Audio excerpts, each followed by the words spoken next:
मर्साघाई थाना आश्रम बालिकुदा अंचल जड़े युवक निखोज होगा नहीं सारा अंचल चर्चा। प्रीतिरंजन राउतराय बापा को मेसेज करी गतकाली केउआड़े चली जाइछन्ति। एहाकु नै तांको बापा मर्साघाई थाना रे जणाइबा परे पुलिस अग्निशम बाहिनी विभिन्न स्थान में खोजाखोजी करिसेंति, किंतु ता सत्वे मध्य युवकंकर ए पर्यंत पत्ता मिली पारि नाही। ए संपर्क में निखोज युवकंक संपर्क में अधिक सूचना देउछन्ति आम प्रतिनिधि प्लाबन स्वाई। गतकाली ठारू मार्साघाई थाना अंचल जड़े युवक निखोज थिबा घटना रे परिवार वर्ग मध्य चिंतार अछंती। आम सहित से जो युवक जनक निखोज अछंती तांको बापांक सहित सीधा सड़क आलोचना करिबा। आज्ञा पुओ कोदिन ठारू निखोज हेलानी आ कोन ए घटना पछर रहस्य रहिछि सर? परदिन राति 3:20 रे आमे सीसी कैमरा देखिल 3:20 से जाइछि पास करछि। एटा भोर 5:10 खंडे बेले आमे देखिलु कबाड़ खोला अछि एवं से घरे नाही। तापर आमे संदेह आसिला, आमे लैट्रिन जाई देखिलु, लैट्रिन भी खोलो पड़छि। संदेह क्रमे क्रमे दृढ़ीभूत होला परे आमे मु बाइक नेगिरी मंगला छक, बड़पाड़गड़ा, आईतपुर छक, मठ, स्कूल सब खोजाखोजी कली। खोजाखोजी गला पर आम सीसी कैमेरा फुटेज जो चेकिंग गली, चेकिंग रे आम बसीचु। मोर मन पड़ा मो नेट ऑन कर, नेट ऑन कला पर देखिली गोटे मेसेज आसला। से मेसेज रो समय हो 2:36 राति। से मेसेज लिखी बापा मु तुम भल पु हो पारे ना, ये जन्म नहले ना आर जन्म भी मु बहुत टेंशन रोची मुझे कही पारुनी क्या तुम हस खुशी रो को भले रख।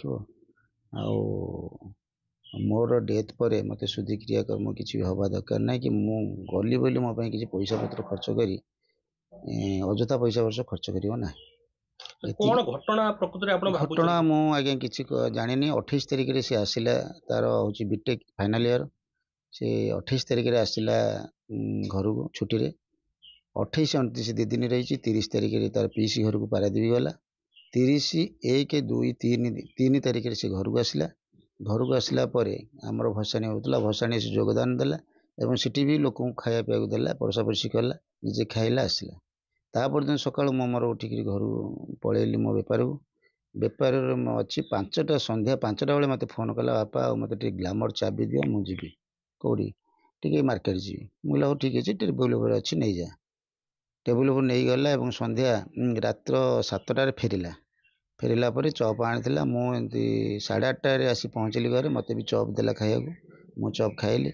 9:15 रे हम बाप पुओ 2 जना बसिलु खाई बसला बेले 3 पट से रुटी एवं डालमा भजा खाइला। मु कहला 2 पट खा ना, ना मु चॉप खाइदेली, मु खाइबे ना। एति कहिगिरी से तार हाथ धोइगिरी पळेला बेड को। बेड रे सोइला। मु 10:05 रे गली ताको टिके मोड़ामुड़ी करे, मोड़ामुड़ी कली। से शोला, मुझे डाकिली, मु कहली तो आसे सेपटे मशारी दी बाप पु शोया ना। ना ना मु मशारी गरम हो, मु ये घरे शोची, तुम मझी घर को जाओ। मु मझी घर पलैली। सी शोला। शोला पर तापर कौन है मु जाने। सकाल 5टा रे उठिकी देख तो मेन डोर खोला अच्छी। सन्देह उपजिला एवं आम जा लाट्रिन देखला, लाट्रिन भी खोल पड़ी। मो मन मैंने बाहर को जाइए लाट्रिन, बाहर जाए खोजिलु ना, बड़पाड़गड़ा खोजिलु ना, मंगला चौक खोजिलु ना, आईतपुर छक, करमकुड़ छक, मठ, स्कूल सब खोजाखोजी कला आउ पाइलु ना। संदेह बढ़िला। संदेह बढ़िला पर आम सीसी कैमेरा चेकिंग कला बेलू 3:20 राति सी जाइछि। मु तो माँ को क्लासमेट तो मुझे सकाळे मेसेज देखली बापा गोटे स्टाटस रखिछंती। स्टाटस देखी मोर टे मुंड खराब हो गला। मु कहली भाई ये कौन स्टाटस रखिछ? से भो भो ही कांदुचंती। मु कहली आपण कोठी ना? मु थाना रे। मु कहली ठीक अछि, मु घर को आछि। घर को आसी बुझली तो पुओ घरे सोईथिला, किंतु फुल पैंट शर्ट पिंची, गोटे टी शर्ट पिंची। एटी पाखरे गोटे सीसी कैमेरा अच्छी। से सीसी कैमेरा जांच कलु जे से 3:20 रे घर बाहर की जाइची। घर बाहर की जीवा समय रे एमाने केही देखि नांती एमाने शोइथिले सकाळु उठला बेलकु देखिले जे से घरे नाही तापर सन्देह कले कोडी बाहर को जाइछि कि लैट्रिन जाइछि। घटना पछरे आमको लगुच कि ना कि गोटे रहस्य रही निश्चिंत आ पछरे निश्चिंत गोटे तदंत होबार आवश्यकता अच्छी। सी युवक जनक निज इच्छा घर जाइछंती कि तांकु ये घर जीवाई किए बाध्य करिसंती यह निश्चिंत आगामी तदंत पर जना पड़िबो। मार्सा घाईरू प्लाबन स्वाई, न्यूज़ 7।